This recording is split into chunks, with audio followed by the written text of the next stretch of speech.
Hey YouTube, Zealous Talon here, and today I wanted to take a quick look at Transformers Prime Beast Hunters Legion Class Twinstrike. Twinstrike is a very, very obvious and blatant homage to the G1 Terrorcon Sinnertwin, and that's why I wanted to get this guy. Ever since I saw the first pictures of him, I was just like, that's Sinnertwin. So they're calling him Twinstrike now, big deal. I'm probably going to slip up and call him Sinnertwin at some point in this video, just because that's who he is to me. That's how who he's obviously meant to be. And there was probably just some kind of trademark or common sense issues with having a transformer with the name Sinner, with the word Sinner in its name. But whatever. So Sinnertwin is depicted in Twinstrike. See, I called myself out on it. Twinstrike is supposed to be just a flightless two-headed dragon here in Beast Hunters. Sinnertwin was, I think, like a two-headed dog originally.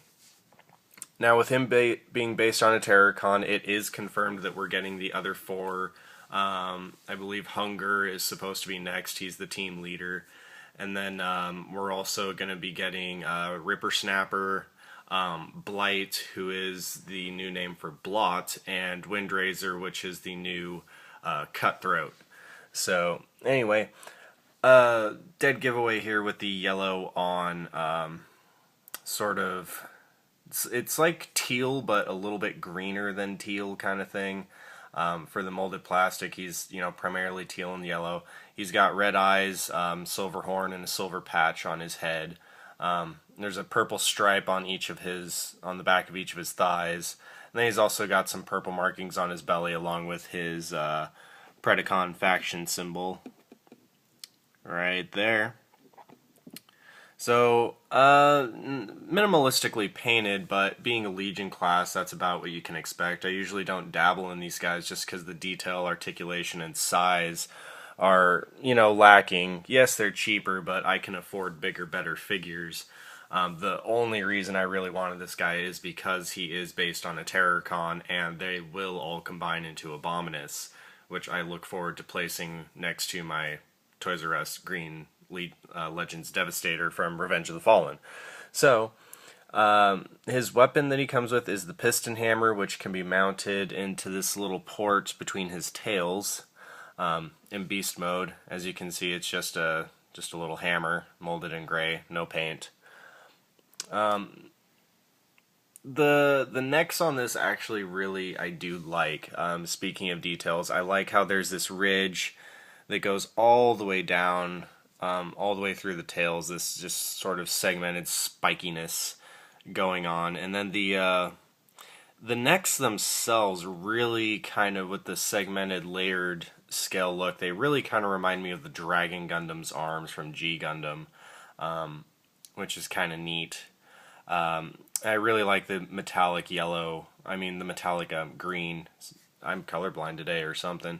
The paint use here on the forelimb is just really nice, and it's more metallic obviously than the green plastic, but it not so much to where it's like garish or obvious or detracts from the figure. So anyway, let's get him transformed. It's a very simple affair. First step is to bring his legs down. Let's try and refocus on him. There we go.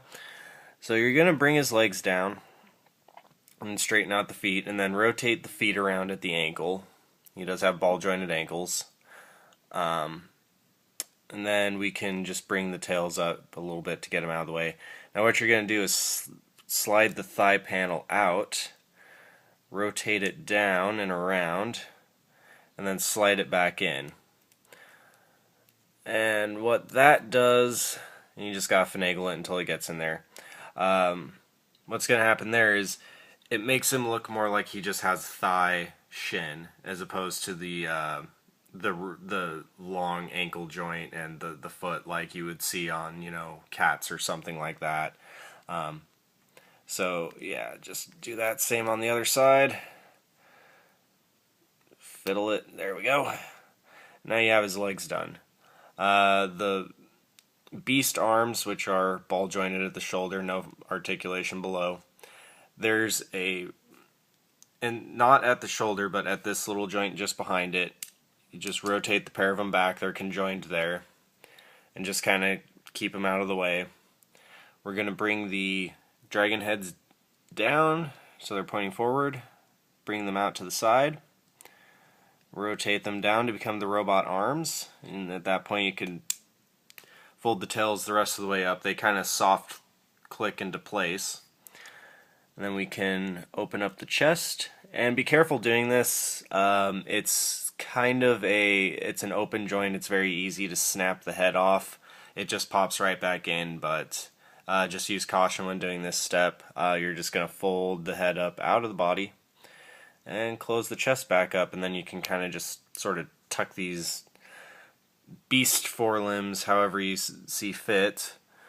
We'll just stand him up, refocus, give him his little hammer, and we have Twinstrike in his robot mode. And he's a cool looking little dude. Not a giant fan of the giant beast forelegs hanging off his back. It would have been really nice if they'd put an elbow into here, just so these could be compacted a bit more.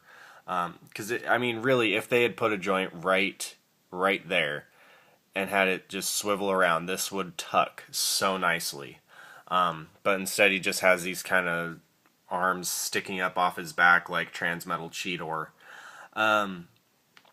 So the only new piece that you didn't see in the beast mode is the robot head. The robot head is actually really cool looking.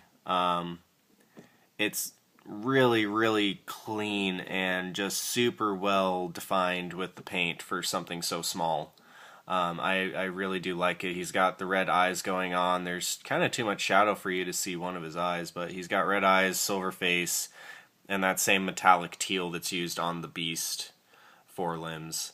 So yeah, I really dig this guy. Very much looking forward to the other 4 Terror Cons. This has been Zealous Talon with Transformers Beast Hunters Legion Class Twinstrike, aka Sinnertwin. Catch y'all later when I do the rest of them as they come.